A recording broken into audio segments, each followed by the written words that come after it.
Assalamualaikum warahmatullahi wabarakatuh. Waalaikumsalam warahmatullahi wabarakatuh. Bismillahi walhamdulillah. Wassalatu wassalamu ala sayyidina Rasulillah, sayyidina wa maulana Muhammad ibn Abdullah wa ala alihi wa sahbihi wa mawalah. Amma ba'du, subhanaka la ilma lana illa ma 'allamtana innaka antal alimul hakim. La haula wa la quwwata illa billahil aliyyil azim. Saudara-saudara kaum muslimin rahimakumullah. Ada 3 perintah Allah yang berangkai dalam Al-Quran, yang menurut para ulama tidak diterima yang satu apabila yang lain tidak dikerjakan. Di antaranya ayat aqimus shalah wa atuz zakah. Yang kedua ati'ullaha wa ati'ur rasulah. Dan yang ketiga ayat anishkurli wali walidayka. Perintah ini merupakan perintah yang berangkai. Aqimus shalah wa atuz zakah. Dirikan salat dan bayar zakat. Artinya tidak diterima salatnya orang yang tidak membayar zakat, dan tidak diterima zakatnya orang yang tidak mendirikan salat. Perintah ini berangkai pada saat salat dikerjakan, zakat apabila sampai haul dan nisabnya harus dibayarkan. Begitu juga pada ayat ati'ullaha wa ati'ur rasul. Taatlah kamu kepada Allah dan taatlah kamu kepada Rasul. Tidak diterima taat kepada Allah kalau membelakangi Rasul, dan tidak diterima mentaati Rasul kalau tidak mentaati Allah. Keduanya berangkai dan tidak terpisahkan satu dengan lainnya. Taat kepada Allah artinya harus taat juga kepada Rasul. Mengamalkan Quran artinya juga harus dengan mengamalkan sunnah. Oleh karenanya sering diingatkan, usaha memisahkan umat Islam dari Islamnya selalu diawali dengan memisahkan umat Islam dari ulamanya. Dan ini bukan urusan baru. Sejak zaman dahulu, orang-orang yang anti kepada Islam selalu berusaha memisahkan umat Islam dengan Islamnya. Caranya pertama dipisahkan umat dari ulama. Kalau cara ini berhasil, mereka masuk kepada tingkat yang kedua, ditanamkan keraguan kepada sunnah. Kalau cara ini pun juga mereka berhasil, masuk kepada bagian ketiga yang terpenting, menanamkan keraguan kepada Al-Quranul Karim. Kalau umat sudah meragukan Al-Quranul Karim, maka tidak ada lagi yang bisa diharapkan. Oleh karena itu, ati'ullah dan ati'ur rasul tidak bisa dipisahkan satu sama lain. Apabila kita mengamalkan ajaran Quran, seiring dengan itu kita juga harus menegakkan sunnahnya. Adapun ayat yang ketiga yang merupakan perintah berangkai ini, anishkurli wali walidayka, kata Allah. Hendaklah engkau bersyukur kepadaku dan bersyukur kepada ibu bapakmu. Bersyukur kepada Allah tapi tidak bersyukur kepada ibu bapak tidak diterima. Bersyukur kepada ibu bapak tapi tidak bersyukur kepada Allah juga ditolak. Oleh karenanya keduanya tidak bisa terpisahkan satu sama lain. Orang yang pandai bersyukur kepada Allah, dia harus pandai juga bersyukur kepada ibu dan bapaknya. Bersyukur kepada ibu bapak artinya berbakti kepada kedua orang tua kita. Kalau kita perhatikan, dan inilah pokok yang akan kita bicarakan pada pertemuan ini, soal berbakti kepada ibu dan bapak. Kalau kita perhatikan, kedudukan kedua orang tua dalam Al-Quran itu tinggi sekali. Kita baca misalnya dalam surah Al-Isra ayat 23. Di sana menjelaskan, وَقَضَى رَبُّكَ أَلَّا تَعْبُدُوا إِلَّا إِيَّهُ وَبِالْوَالِدَيْنِ إِحْسَانًا. Dan Allah Tuhanmu telah memutuskan, telah menetapkan, jangan kamu menyembah selain daripadanya, dan berbaktilah kepada kedua orang tua. kita perhatikan tartibul kalimat atau tertib urutan kalimat dalam ayat ini. Pertama, jangan menyembah selain kepada Allah. Yang kedua, berbakti kepada kedua orang tua. Allah, setelah itu kedua orang tua. Begitu tinggi kedudukannya sampai dirangkaikan dengan kewajiban menyembah hanya kepada Allah. Sesudah itu apa? Wabil walidaini ihsana, berbakti, berbuat baik kepada ibu dan bapak. Lalu dalam surah An-Nisa ayat 36 kita temukan wa'budullaha wa la tusyriku bihi syai'a wa bil walidaini ihsana. Sembahlah Allah, jangan engkau sekutukan ia dengan sesuatu pun, dan berbuat baiklah kepada kedua orang tuamu. Lagi-lagi di sini perintah bertauhid, perintah menyembah hanya kepada Allah dirangkaikan dengan perintah berbakti kepada kedua orang tua. Dalam kehidupan sehari-hari biasanya perintah penting lahir pertama. Perintah penting kedua lahir pada urutan kedua. Dari segi prioritas kita bisa melihat tingginya kedudukan kedua orang tua kita di dalam kehidupan ini. Lalu orang tua adalah bapak dan ibu. Keduanya mempunyai peranan yang sangat besar sejak lahirnya kita ke alam dunia ini sampai kita meningkat menjadi anak-anak, remaja, dewasa. Bapak misalnya kita lihat sibuk mencari nafkah.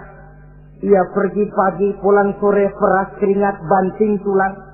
Karena cita dan harapan agar anaknya kelak hidup lebih baik dari dia sekarang ini.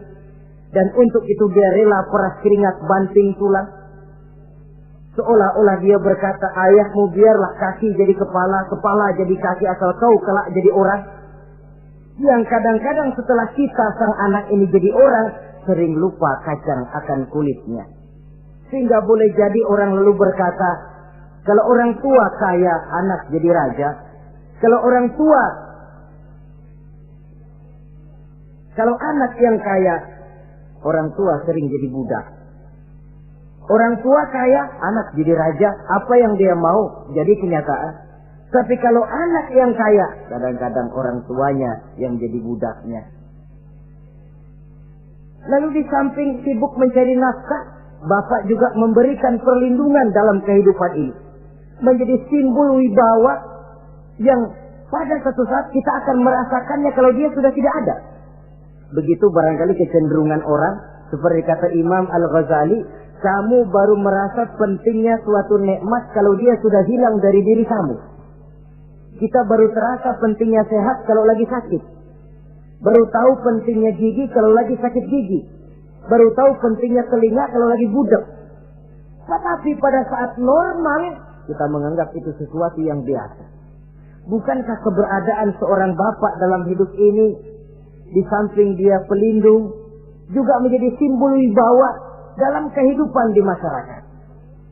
Orang sering berkata, gue bukan takut sama lo, gue segan sama orang tua lo. Masih ada yang disegani, masih ada yang dihormati. Pantas saja kalau kita ambil dari sejarah, ketika baginda Rasul ditinggal wafat oleh Khadijah, oleh pamannya Abu Thalib, gangguan kafir Quraisy makin meningkat. Kenapa? Kemarin-marin mereka mau menghadang Nabi, mau menghantam Nabi, masih mandang Khadijah binti Khuwailid, seorang bekas janda bangsawan. Mereka masih memandang Abu Thalib, orang tua yang disegani. Sekarang dua-duanya sudah tidak ada, apalagi yang mau disegani, hantam saja sudah Muhammad. Itu pun dirasakan oleh pribadi Nabi kita. Saudara-saudara kaum muslimin, apalagi yang namanya ibu, dia lebih banyak menangani kita. Pantas kalau Rasul satu saat ditanya orang, ya Rasul, siapa sih yang paling harus saya taati di dunia ini? Ibumu. Lalu siapa lagi ya Rasul? Ibumu. Kemudian setelah itu siapa ya Rasul? Ibumu. Sesudah itu siapa ya Rasul? Bapakmu. Ibu, baru bapak. 3 berbanding 1. Kenapa harus begitu? Kita lihat. Pertama yang namanya ibu, sejak proses kehamilannya sudah istilah Quran hamalathu wahnan ala wahnin. Dia mengandung kita dalam keberatan yang bertumpuk di atas keberatan. Berat kuadrat. Bahkan sebelum itu, sejak ngidam anaknya, ibu kita itu sudah kita siksa. Yang kepengen dimakan, yang bukan-bukan. Muntah, nggak karu-karuan. Keinginan yang tidak musim. Sampai ketika terjadi proses kehamilan. Dari hari ke hari hamilnya makin lama, makin berat, makin lama, makin besar. Kemana-mana dibawa. Belum pernah ditaruh. Ini berat mau ke pasar, taruh dulu sebentar. Tidak. Itu ya, saudara. Orang hamil itu ya. Saya sendiri alhamdulillah belum pernah hamil. Tapi kalau kira-kira 2 kilo, itu ada itu. Umpama pengen ngerasain, cari kelapa yang beratnya kira-kira 2 kilo, jantung di perut kemana-mana bawa. Masa enak kayak begitu? Kehamilannya makin lama makin besar, makin lama makin besar. Tidurnya pun sudah serba sulit dan serba salah. Sampai dia kepada saat kelahirannya, saat melahirkannya, berhadapan dengan 2 pilihan. Kalau tidak hidup, mati. Dan seorang suami tidak pernah menghadapi saat-saat kritis macam gitu. Paling-paling waktu istrinya melahirkan, dia cuma nungguin di depan pintu. Bingung, gelisah, tapi masih sempat ngerokok. Si istri sudah pasrah berhadapan dengan kalau tidak hidup, mati. Saudara hadirin yang saya hormati, dalam pilihan itu dia lahirkan anaknya sealam ini. Dan maha adil Allah. Andai kata pun seorang perempuan salah dalam perjuangan ketika melahirkan anaknya, dia meninggal, dia mendapat pahala seperti orang yang mati syahid. Sebab orang mati syahid itu ada 3 macam. Ada syahid dunia akhirat. Ini orang yang pergi perang membela agama, niatnya karena Allah, dia gugur di medan perang, syahid dunia akhirat. Tidak usah dimandikan, dikafankan, disolatkan, dikubur dengan pakaian yang dia pakai, yang berlumur darah itu. Yang kedua, ada orang mendapat syahid akhirat. Artinya, mendapat pahala seperti pahalanya orang yang mati syahid. Tetapi jenazahnya tetap wajib diurus seperti biasa, dimandikan, dikafankan, disolatkan. Hanya pahalanya seperti pahala orang mati syahid. Siapa mereka? Al-Gharik, orang yang mati tenggelam, kelelep di kali, itu mati syahid, syahid akhirat. Apalagi sahibul hadmi, orang yang tertimpa benda keras secara mendadak, mati syahid, syahid akhirat. Di dunianya tetap wajib diurus seperti biasa. Saudara lagi jalan enak-enak ketiban batu 2 ton. Mati, mendapat pahala syahid, syahid akhirat. Tapi jangan diniatin. Kalau diniatin, saya mah pilih kelelep aja dah. Lu nyebur ke kali, mati, syahid. Tidak. Konyol malah itu, bunuh diri namanya. Nah, di antaranya yang mati syahid itu perempuan yang meninggal pada saat melahirkan anaknya. Tapi masalah kita dalam pilihan antara hidup dan mati, dia lahirkan anaknya sealam ini. Lalu proses mengasuh dan membesarkan lebih banyak sang ibu ketimbang sang bapak. Tengah malam, bapaknya sudah asyik rela. Si ibu masih saja berkutat dengan anak bayinya. Dibungkusnya pakaian, si anak pun pipis digantinya itu. Setelah itu dijaganya juga dari gigitan nyamuk. Sehingga pepatah bilang kasih ibu sepanjang jalan, kasih anak sepanjang galah. Ini berarti bahwa bagaimanapun upaya hendak menebus jasa daripada ibu, memang sulit untuk tersebut. Oleh karenanya saudara-saudara, pantas saja kalau Nabi sampai 3 kali ibumu, ibumu, ibumu, setelah itu bapakmu.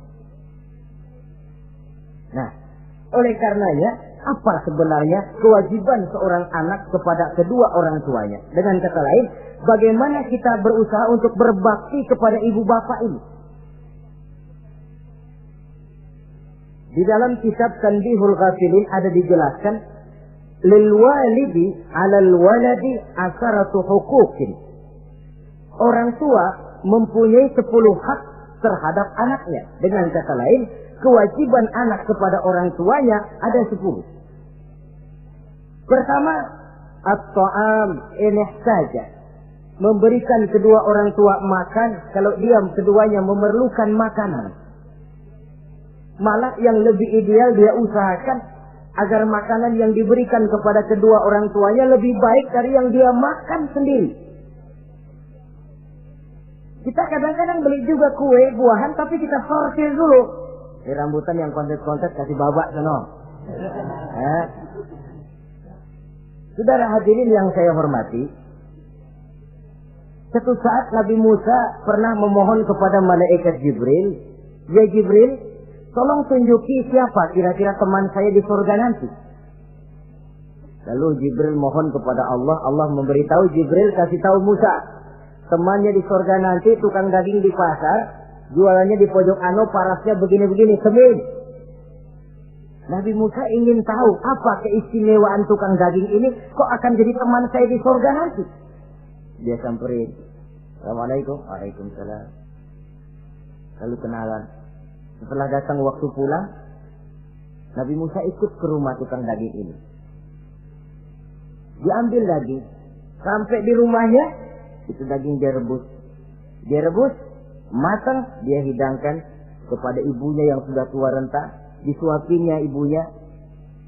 "Tiap hari kamu kerjakan ini?" "Tiap hari," kata si anak tadi. "Saya beri makan kedua orang tua ibu saya yang sudah tua renta itu." Si ibu setelah disuapin oleh anaknya berdoa, "Allahumma ja'al ibni jalisa Musa fil jannah." Ya Allah, jadikanlah anak saya ini teman Nabi Musa di surga nanti. Amalan si anak cuma nyuapi ibunya, tapi doa ibunya itu yang dijawab dan diterima oleh Allah. Si ibu berdoa, "Ya Allah, anak saya ini jadikan teman Nabi Musa di surga nanti." Allah kabulkan doa ibu yang tiap hari disuapi diberikan makan oleh anaknya. Jadi taruhlah kita sebagai anak ini, ibadah kita barangkali menyebabkan doa kita belum begitu diterima oleh Allah. Permohonan kita barangkali masih nyangkut di langit. Tapi jikalau kita bisa menyenangkan hati ibu bapak kita yang mendoakan kita, insya Allah makbul. Sebab orang tua itu doanya makbul, sumpahnya juga manjur. Kalau ibu sudah berkata, "Nak, air mata yang tertumpah terurai untuk mengasuh dan membesarkanmu, nak.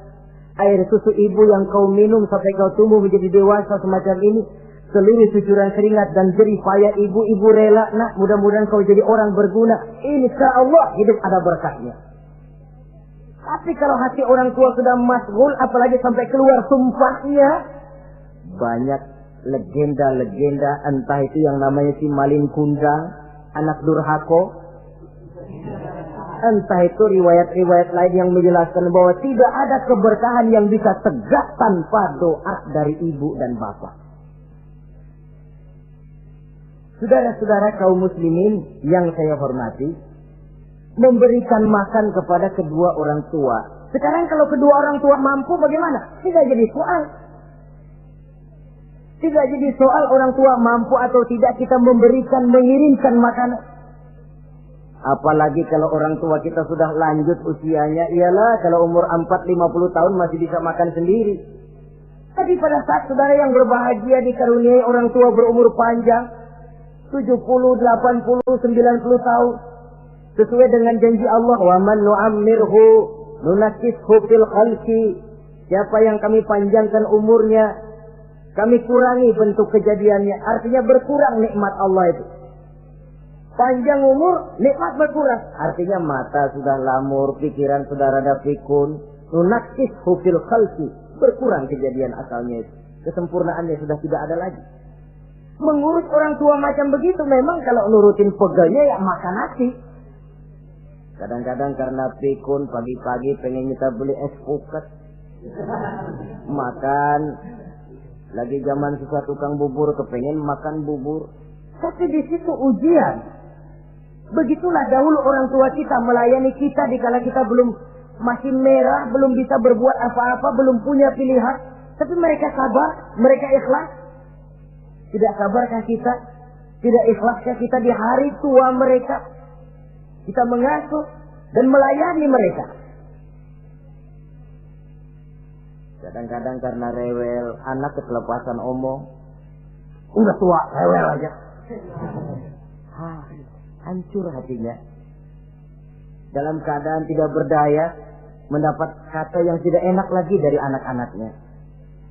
Saudara hadirin yang saya hormati, jadi soal orang tua mampu atau tidak memberi makan, itu bukan soal, tapi kewajiban anak memberikan makan kepada kedua orang tuanya. Ini kewajiban yang pertama. Kewajiban yang kedua, al-khidmatu ilaih saja. Al-khidmah artinya berbakti, pengabdi kepada ibu dan bapak. Satu hari ketika kumpul dengan para sahabat, Nabi pernah berpesan kepada Sayyidina Umar bin Khattab radhiyallahu anhu. Umar, saya ya Rasul. Nanti kalau kamu sempat datang ke kota Madinah, Umar, cari anak muda yang bernama Uwais Al-Qarni dan kau minta didoakan olehnya. Sayyidina Umar heran. Ini yang menyuruh Rasul. Padahal Rasul doanya mustajab. Dan lagian masih banyak orang-orang tua. Kenapa kalau datang ke Madinah suruh cari anak muda namanya Uwais Qarni dan minta didoakan olehnya? Apa keistimewaan Uwais Al-Qarni ini?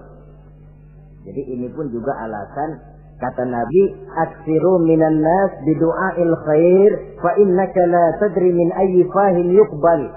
Banyak-banyaklah kamu minta doa kebaikan dari orang lain, sebab kamu tidak tahu dari mulut yang mana doa diterima Allah. Menurut kita barangkali orangnya kere, nggak ada potongan, tapi kalau doanya diterima Allah, siapa yang sanggup menghalangi? Ada orang bilang, enakan doa sendiri langsung mantap, tidak jelek. Tapi minta didoakan orang lain pun tidak salah. Saudara-saudara yang saya hormati, kadang-kadang tukang minta-minta pengemis datang ke rumah. Kita kasih 100 rupiah, lalu keluar doanya kan, mudah-mudahan rezekinya bapak lancar dan segala macam. Ada orang yang nggak sabar, dia bilang, Allah kenapa saya, kamu doain dirimu sendiri aja dah, supaya besok jangan jadi pengemis lagi. Secara logika mungkin, secara logika. Tapi agama bukan cuma logika. Siapa tahu dan siapa yang bisa menghalangi kalau doa dari mulut tukang pengemis itu yang diterima Allah? Tidak seorang pun yang tahu.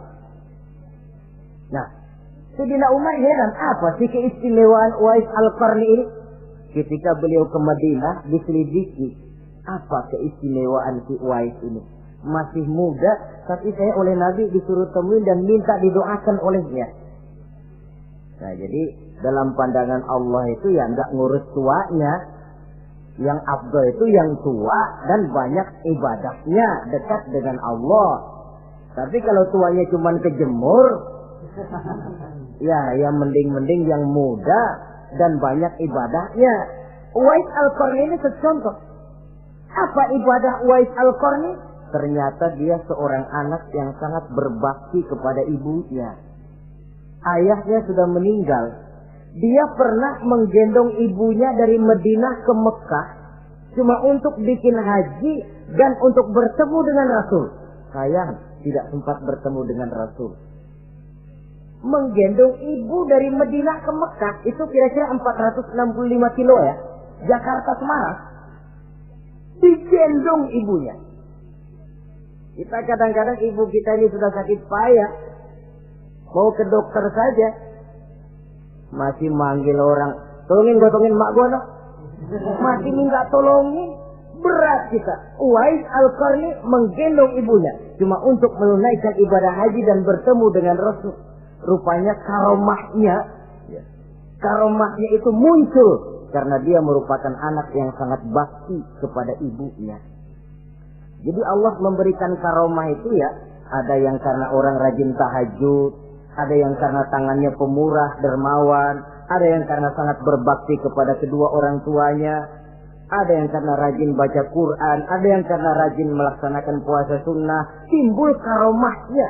keistimewaan yang diberikan Allah kepadanya. Jadi bakti kepada ibu dan bapak mendatangkan karomah, keistimewaan yang diberikan Allah kepada kita.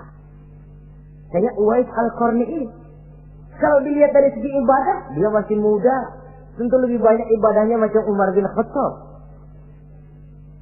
Tapi karena baktinya kepada ibunya, sampai Nabi pesan Sayyidina Umar, kalau kau sempat ke Madinah, cari anak muda bernama Uwais Al-Qarni, minta didoakan olehnya. Artinya doanya dikabul oleh Allah Subhanahu wa Ta'ala.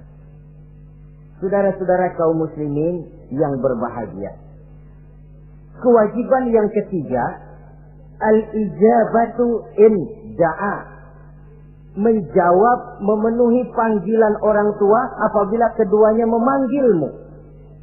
Menjawab panggilan kedua orang tua. Dan cara menjawab ini pun Al-Quran memberikan tuntunan etiknya. Wala taqul lahuma uffin. Jangan kepada kedua orang tuamu ngomong uff. Uff, hus, oi. Itu dianggap kurang etik. Saudara hadirin yang saya muliakan, menjawab panggilan orang tua merupakan kewajiban anak dan merupakan hak dari orang tuanya. Dia berhak untuk dijawab panggilannya dan anak berkewajiban untuk menjawab panggilan orang tuanya.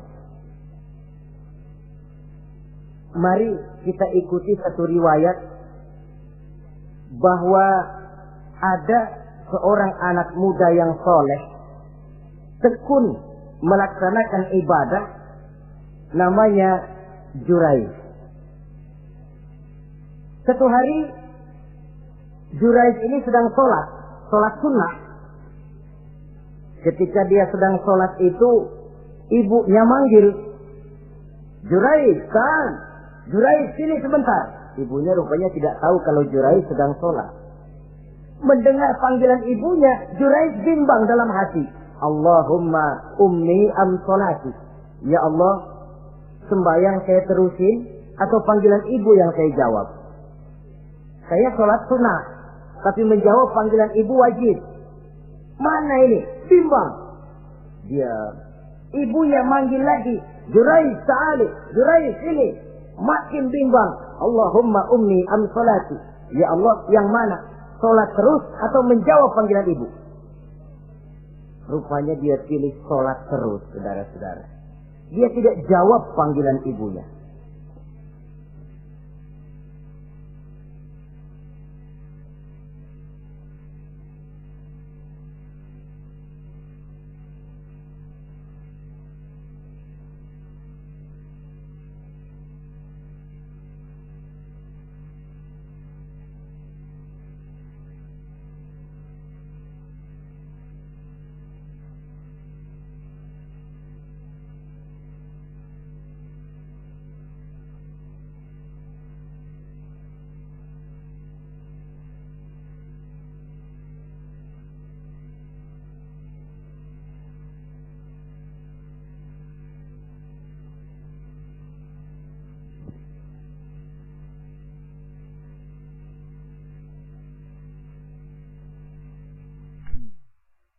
Karena panggilannya tidak dijawab ini, mangkel rupanya hati sang ibu.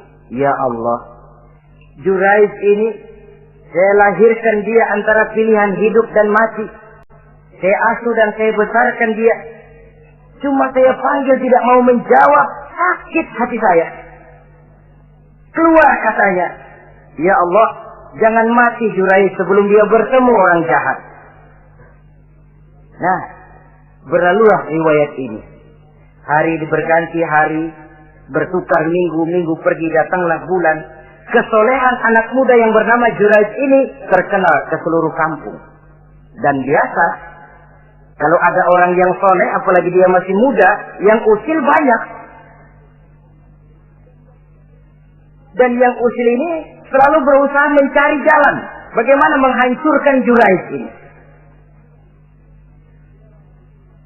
Saudara hadirin yang saya hormati, akhirnya mereka begini aja. Jurayj kan masih muda, kita goda pakai harta. Ah, tidak mungkin. Jurayj itu bukan orang yang mata duitan, dia tidak akan luluh oleh harta. Kita tawarkan kedudukan, juga tidak bisa. Begini saja. Dia kan masih muda tuh. Iya. Umpanin perempuan aja dah. Kirim cewek yang agak kece.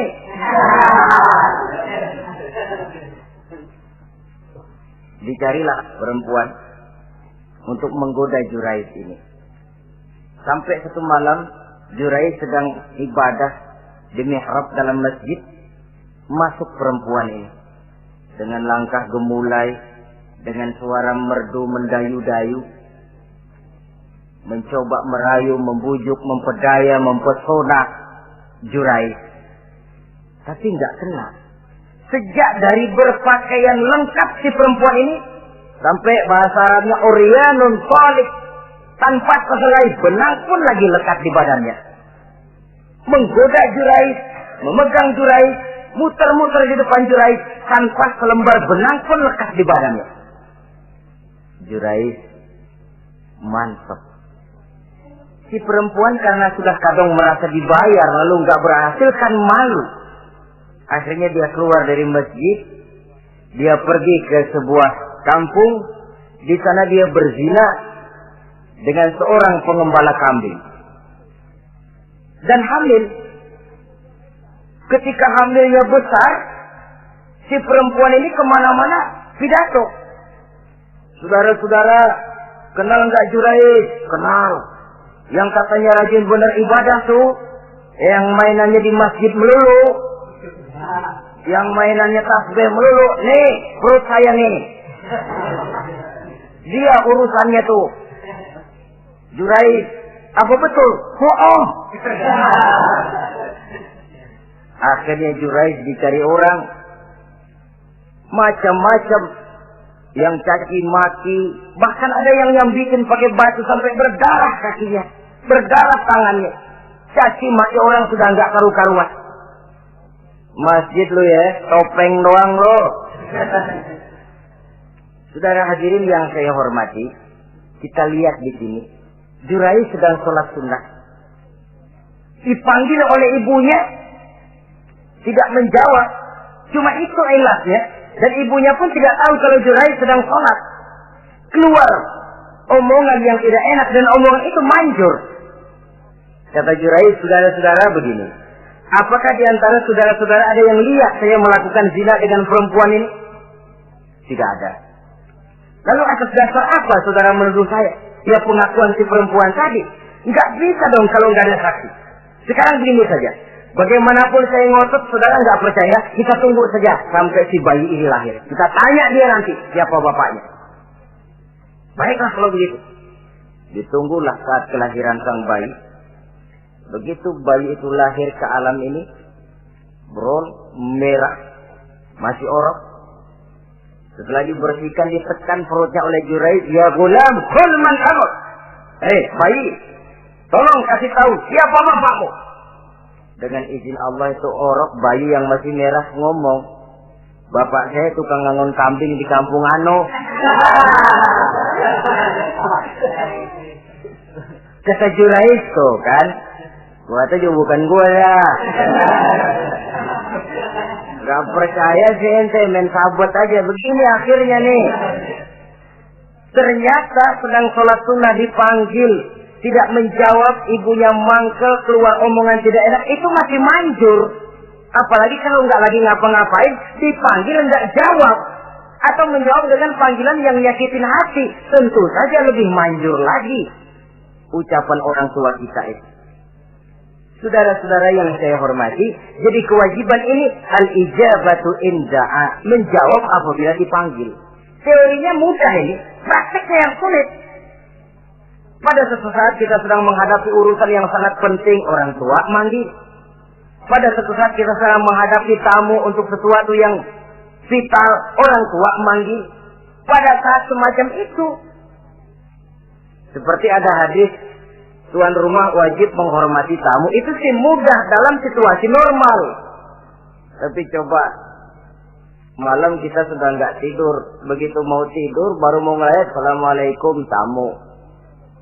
kondisi begini untuk mengamalkan hadis tadi bisa apa tidak menghormati tamu dalam kondisi yang memang kita ini sudah mestinya istirahat. Mestinya kan hati kita. Kamu nggak tahu diri banget, gue mau tidur. Datang. Kalau kondisinya normal, menghormati tamu bukan sesuatu yang sulit. Begitu juga menjawab panggilan orang tua ini. Kalau kondisinya normal, mudah. Tapi dalam kondisi di mana kita berhadapan dengan pilihan ini atau ini, di situ akan kelihatan bakti anak kepada kedua orang tuanya. Yang keempat, kewajiban anak al-ita'atu in amara ghairi maksiyatin. Taat kepada ibu bapak sepanjang perintahnya tidak untuk maksiat kepada Allah. Kalau sudah perintahnya untuk maksiat, gugur kewajiban untuk taat. Umpamanya ada orang tua ngajak anaknya, "Nak, Om, warung pojok yuk. Ngapain, Mbak? Kita seler." Umpama anak tidak wajib taat. Atau ada orang tua musyawarah sama anaknya, "Nah, gimana kalau kita pindah agama saja?" Tidak wajib taat. Sepanjang perintah itu tidak untuk melakukan maksiat kepada Allah, anak wajib taat. Dan jangan lupa, kewajiban taat kepada kedua orang tua di bawah kewajiban taat kepada Allah dan Rasulnya. Allah dan Rasulnya, setelah itu ibu bapak. Apabila perintah tidak untuk melakukan maksiat, maka anak wajib untuk melakukan taat kepada kedua orang tuanya. Ini kewajiban yang keempat. Apatah lagi kalau cuma sekedar diperintah ngaji, diperintah sekolah, diperintah melakukan membantu pekerjaan yang ada di rumah. Itu sudah perintah yang di samping bermanfaat buat keluarga, juga menyangkut hari depan kita sendiri sebagai anak. Kadang-kadang memang kita mengukur dari sudut kepentingan kita tanpa melihat jauh ke depan. Misalnya, ada anak pulang sekolah langsung ambil layangan sama benang berangkat ke lapangan. Orang tua karena melihat jauh ke depan, anak ini lelahnya belum hilang.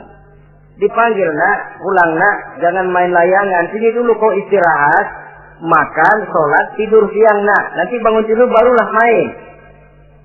Si anak mungkin hatinya ngedumel, "Bapak, orang main layangan aja dilarang." Ini kesan yang timbul. Orang main layangan saja kok dilarang. Padahal larangan ini adalah untuk kemanfaatan dan kemaslahatan si anak itu sendiri. Tapi anak tidak mau mengerti. Yang dia tahu, dia dilarang main layangan. Itu cuma karena pandangannya yang tidak jauh menerawang ke depan. Pepatah bilang, sekejam-kejamnya macan tidak ada yang makan anaknya sendiri. Artinya, bagaimanapun kondisinya, orang tua itu tidak ada yang akan sampai untuk menyengsarakan anaknya. Saudara-saudara kaum muslimin rahimakumullah. Jadi yang keempat, kewajiban untuk taat sepanjang tidak melakukan maksiat kepada Allah Subhanahu wa taala. Yang kelima, at-takallum ma'ahu bil-lin. Apabila bercakap-cakap dengan kedua orang tua, hendaklah dengan tutur kata yang lemah lembut. Wala tanharhuma wala taqul lahumā uffin wa qul lahumā qawlan karīmā. Jangan membentak, jangan uff saja, hus saja, itu sudah tercela dan tidak boleh menurut ajaran agama. Apatah lagi sampai membentak, maaf, apalagi sampai melakukan tindakan kekerasan. Menendang orang tua, na'udzubillah, summa na'udzubillah. Memukul orang tua sendiri, Allah karim. Orang tua yang menyebabkan secara zahir keberadaan dia ke alam ini, sampai hati ditendang, dipukul, dibangsat-bangsati. Tidak ada kedurhakaan yang lebih berat selain daripada kedurhakaan kepada kedua orang tua sesudah orang menyekutukan Allah. Sehingga pantas kalau Nabi memberikan vonis, ridullah fi ridul walidain wa suhtullah fi suhtul walidain. Keredoan Allah di dalam keredoan ibu bapak, dan murka Allah pun berada dalam kemurkaan ibu bapak. Ibu bapak ridho, Allah insya Allah ridho. Ibu bapak murka, Allah murka. Jadi kebahagiaan apa yang bisa kita tegakkan dalam hidup tanpa restu dan doa kedua orang tua kita? Si anak mungkin karena pendidikannya lebih tinggi, pengalamannya lebih luas, pergi ke mancanegara, bisa segala macam bahasa, didik secara canggih. Tapi apakah itu lalu berarti dia harus memalingkan diri dari kedua orang tuanya? Sama sekali tidak. Disinilah unsur yang namanya keberkahan. Maka sering dijelaskan orang tua adalah keramat hidup. Kita sering ziarah. Ya kadang-kadang kalau yang diziarahi kiai ya lumayan. Kadang-kadang yang diziarahi dukun yang sembahyang aja enggak. Cari mbah ano, cari ambah ano, cari keramat ini, cari keramat itu. Dan jangan lupa di beberapa daerah yang namanya kiai itu ya, yang disebut kiai, bukan cuma orang yang ngerti agama. Ya kalau saudara ke keraton Jogja mana segala gerobak namanya kiai. Iya toh, kereta kencana itu. Degung namanya kiai. Lalu jangan lupa itu. Misi Zending pertama namanya juga Kiai Hadrak itu. Kiai, tapi misi Zending. Kalau di sana itu kiai itu panggilan untuk yang dipertua. Kita ziarah cari keramat Mbah Buyut, Mbah Sapu Jagat, Mbah Brojo, macam-macam Mbah. Tapi kita lupa di rumah kita ada keramat hidup. Siapa itu? Ibu bapak kita. Sebelum jauh-jauhlah berziarah ke tempat-tempat yang lain, di rumah itu ada keramat yang hidup. Ibu dan bapak kita sendiri. Keramat hidup. Dengan doanya, hidup jadi berkah. Tapi kalau kita sakiti hatinya, hidup ini lalu jadi sempit, jalan bagai tertutup. Maka berbahagialah seorang anak apabila dia sudah sanggup melakukan satu bakti yang bisa menyenangkan hati kedua orang tuanya. Bercakap-cakap, berbicara dengan lemah lembut. Kadang-kadang di sebagian daerah ya sudah jadi kebiasaan manggil orang tuanya pakai elu aja. Bapaknya dianggap CS. Salaman juga main kedet aja. Halo be. Di samtu bapaknya nggak boleh mulai, main buat aja. Dari panggilan saja. Saudara hadirin yang saya muliakan, sudah memberikan cermin. Sebab bahasa adalah cermin dari pribadi orang. Kalau kepada orang tua kita sendiri kita memakai bahasa yang kasar, cermin bahwa pribadi kita memang pribadi yang kasar. Jadi pantas kalau agama mengatakan, apabila kedua orang tuamu sudah mencapai usia lanjut, fala tanharhuma, jangan membentak. Wala taqul lahuma uffin, jangan berbicara uff. Wa qul lahuma qaulan karima, sampaikan berbicara kepadanya dengan qaulan karima, kata-kata yang mulia, bukan kata-kata yang bagus dan indah diminta, qaulan karima, kata-kata yang mulia. Ya Allah, luhur, indah betul bahasa Quran ini. Berbicara kepada kedua orang tua dengan kata-kata yang mulia. Jadi sekedar itu saja tidak boleh, konon lagi sampai membentak. Termasuk orang tua ini yang mertua. Kalau orang tua kan tiga loh. Orang tua yang menyebabkan kita lahir ke dunia, ibu bapak kita. Orang tua yang mempercayakan anaknya kepada kita, mertua kita. Dan orang tua yang mendidik kita, guru kita. Ketiganya berfungsi orang tua. Kewajiban ini juga berlaku. So, mertua kan cuma sekedar istilah. Pada hakikatnya dia adalah orang tua kita juga. Jangan lalu berbeda karena cuma dia bapaknya istri kita. Sama saja. Kalau kepada orang tua sendiri menghormati, lalu kepada mertua kita kurang begitu perlu, itu sudah satu sikap yang tidak adil. Tentu itu akan menyakiti hati istri. Atau kalau dia istri, akan menyakiti hati suami. Berkata dengan kata-kata yang mulia. Saudara-saudara, yang keenam, in ihtaja ilal kiswah kasahu in qadar 'alaiha. Kalau dia perlu pakaian, berikan pakaian walaupun dia sendiri mampu membeli. Nah, antarin bapak beli kacamata yuk. Ayo pak, Sudah sampai di toko kacamata, bayar oleh anaknya. Walaupun si bapak punya duit dan si bapak yang ngajak beli, kewajiban anak bayarin. Jangan mentang-mentang bapaknya cuma minta dianterin, bener-bener nganterin. Bapaknya ngeluarin dompet cuek aja. Malah ada kembalinya, Pak. Wah, kembalinya ditarik. Ya, kalau anak belum punya penghasilan ya wajar. Yang kita maksud di sini, anak sudah mandiri dan punya penghasilan yang memadai, bahkan mencukupi untuk membantu orang tuanya. Saudara hadirin yang saya muliakan, dan ini juga kalau memang bisa, seharusnya orang tua kita pakaikan yang lebih baik dari yang kita pakai sendiri. Kalau bisa. Sebab nantinya sikap kita kepada orang tua kita itu akan jadi bahan bibir di masyarakat. Jangan ya, dia enak-enakan orang tuanya begitu aja ya. Mungkin di depan kita orang tidak bicara, tapi di belakang kita kok tegel ya, kok sampai hati ya. Dia enak-enakan berdiri di Menara Gading, tapi orang tuanya tiap hari kerja begitu berat. Saudara hadirin yang saya hormati, sekali lagi, di depan kita orang mungkin tidak berani bicara, tapi di belakang itu akan jadi buah bibir. Ini dari segi kita memelihara muru'ah. Yang ketujuh, al-masyu khalfuhu. Kalau jalan, mengiring. Artinya di belakang orang tuanya. Ini adabnya. Adab berjalan. Saudara yang saya hormati, ini yang dicontohkan oleh baginda Rasul. Jika berjalan dengan orang-orang tua, beliau belakangan. Kenapa? Ini merupakan simbol penghormatan kita kepada orang yang lebih tua daripada kita. Tidak mentang-mentang karena pendidikan lebih tinggi, merasa dirinya lebih tahu, lebih pengalaman, selonong boy. Orang tua tahu apa sih? Ngir. Waduh, hebat. Saudara hadirin yang saya hormati, al-masyu khalfuhu. Berjalan di belakangnya. Begitu juga untuk mengemukakan pendapat. Kalau suatu saat orang tua mengajak musyawarah, dengarkan dulu omongannya, tangkap seluruhnya.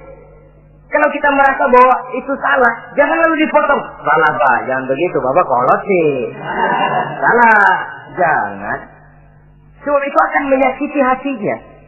Kalau hatinya terluka, itu sudah merupakan suatu dosa. Melukai hati kedua orang tua.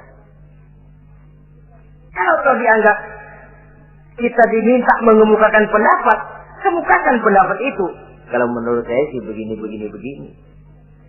Dan itu memang orang tua yang bijaksana. Dia juga tidak cuma memaksakan pendapatnya, tapi juga minta pendapat dari si anak.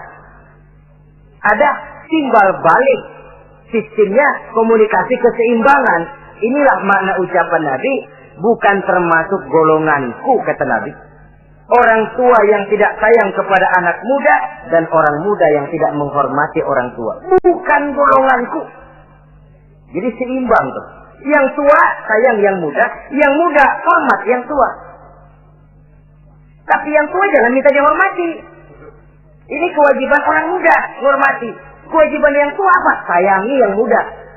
Jangan mentang-mentang yang muda harus menghormati yang tua. Lalu yang tua minta dihormati, gila hormat. Gua kan tuaan lo, kalau salaman sama gue cium tangan ya. Pokoknya kalau lo nggak nanya, gua nggak nanya. Mentang-mentang tua lalu pasang tarik. Tidak, malah kalau menurut tradisi Islam ya, tradisi Islam saya katakan, Nabi itu siapapun yang beliau temui, beliau yang pertama kali memberi salam. Sebab bila dua orang muslim ketemu, yang terbaik adalah yang pertama ngasih salam. Si A, si B ketemu. Siapa yang paling baik di antara keduanya? Yang duluan ngucap salam. Jadi berebut ngucap salam. Kita zaman sekarang kadang-kadang kita sudah assalamualaikum yang nyautin kayak sirawan. Mukanya pakai ditekuk. Kita sudah yang muda mau menghormati, yang tua malah gila hormat. Yang muda jangan cuma minta disayangi, tapi nggak sanggup menghormati yang tua. Sistem keseimbangan. Yang tua sayang yang muda hormat kepada yang tua. Kalau ini terwujud, nikmat kehidupan bermasyarakat ini. Kadang-kadang kan pincang, yang tua nggak sayang sama yang muda. Ada bakat-bakat terpendam yang mau maju dianggap saingan. Kalau yang begini maju rusak gua nih. Lalu diseken. Lalu yang muda pun karena merasa pendidikan lebih tinggi, pandangan lebih luas, nyelongcong jadinya. Kurang ajar sama yang tua. Timbul gap, timbul misunderstanding, salah pengertian. Kalau sudah begitu, kesatuan dan persatuan sulit diwujudkan. Maka usaha pun lalu tidak seperti yang seharusnya. Saudara-saudara yang saya hormati, yang ke-8 sekarang. Kewajiban anak itu apa? Al-irda'u lahu bima radiya li nafsihi. Mencari keredoan dari orang tua tentang sesuatu yang dia ridho. Artinya, orang tua kita senang apa? Kita berusaha senang itu. Mengukur orang tua itu dengan diri. Ukurannya diri. Yang orang tua kita senang, kita berupaya senang. Orang tua kita senang ngaji, berusaha kita untuk senang hadir di majelis taklim. Orang tua kita senang baca Quran, kita juga berupaya senang baca Quran. Sebab yang paling membesarkan hati orang tua sesungguhnya tidak lain kalau dia melihat anaknya ini sesuai dengan yang dia harapkan. Oh, kalau sudah begitu orang tua itu cucuran keringatnya, peras keringat banting tulangnya, jibakunya, rasanya hilang capeknya. Kebahagiaan orang tua tidak cuma kalau anaknya jadi kaya lalu mengantarkan makan, minum, buahan, peralatan yang serba lengkap, tidak.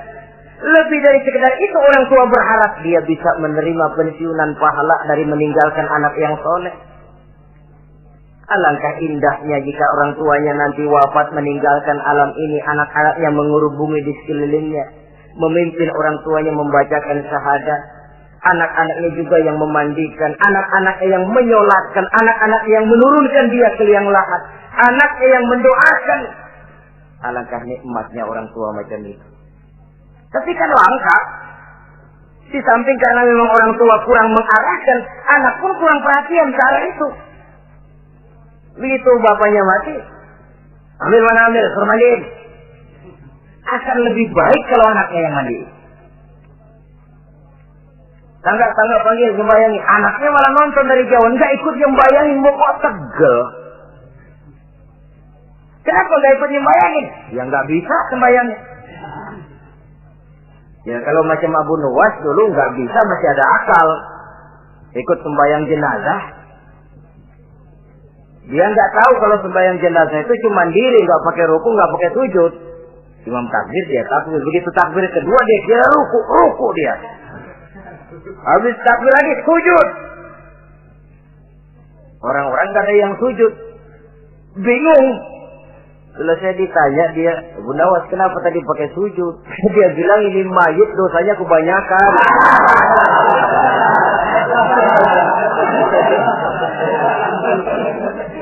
Jadi kalau nggak pakai sujud dosanya nggak diterima katanya. Dosanya nggak diampuni kalau nggak pakai sujud. Makanya saya pakai sujud. Itu sih akal-akalan. Jawaban orang kepepet namanya. Saudara hadirin yang saya hormati, baiklah ya. Yang ke-9, al-ikrahu lahu bima yakrahu li nafsihi. Membenci apa yang dibenci oleh orang tuanya. Orang tua kita nggak senang judi, jangan dekati judi. Orang tua kita nggak suka minuman keras, jangan cekek botol. Orang tua kita nggak senang kalau kita pulang sampai pagi misalnya, jangan pulang pagi. Orang tua kita nggak senang kita hanyut dalam arus pergaulan bebas, batasi pergaulan untuk menjaga hatinya. Kalau kita senang, tapi di depan orang tua kan harus berusaha menjaga hati kedua orang tua kita. Ini tidak berarti bahwa di depan orang tua baik lalu di belakang orang tua merdeka. Kalau di depan orang tua mah kalem, begitu orang tua hilang merdeka. Lalu berbuat semau-maunya, tentu tidak. Lalu yang ke-10, ad-du'a lahu bil maghfirah kullama da'a li nafsihi. Mendoakan kedua orang tuanya tiap kali dia mendoakan dirinya. Ya, kewajiban anak tidak lupa tiap kali berdoa untuk dirinya, orang tuanya disertakan. Rabbighfirli wali walidayya, ampuni saya dan ampuni dosa ibu bapak saya. Pak, itu kalau orang tua masih hidup, ya. Sekarang kalau orang tua sudah meninggal, bagaimana berbaktinya? Gampang. Pertama, antasila akrabaihima, bersilaturahmi dengan kerabat yang ditinggalkan oleh orang tuanya. Jadi jangan setelah orang tua mati lalu kehabisan obor. Orang tuanya kita senang, anaknya kita benci. Sama aja ngebenciin orang tuanya. Kan sering kejadian begitu. Zaman orang tuanya masih hidup, kawan medok, kawan lengket, orang tuanya udah mati, turunannya malah dimusuhin. Itu juga nyakitin orang yang sudah meninggal. Bersilaturahmi dengan kerabat yang ditinggalkan. Yang kedua, kalau orang tua sudah meninggal, cara berbuat baiknya bagaimana? Antastaghfira lahuma wa tad'u lahuma. Mohon ampun dan mendoakan keduanya. Itulah jadi orang soleh nikmatnya. Sudah mati pun orang kita masih kebagian doa. Orang soleh kemana-mana didoakan orang.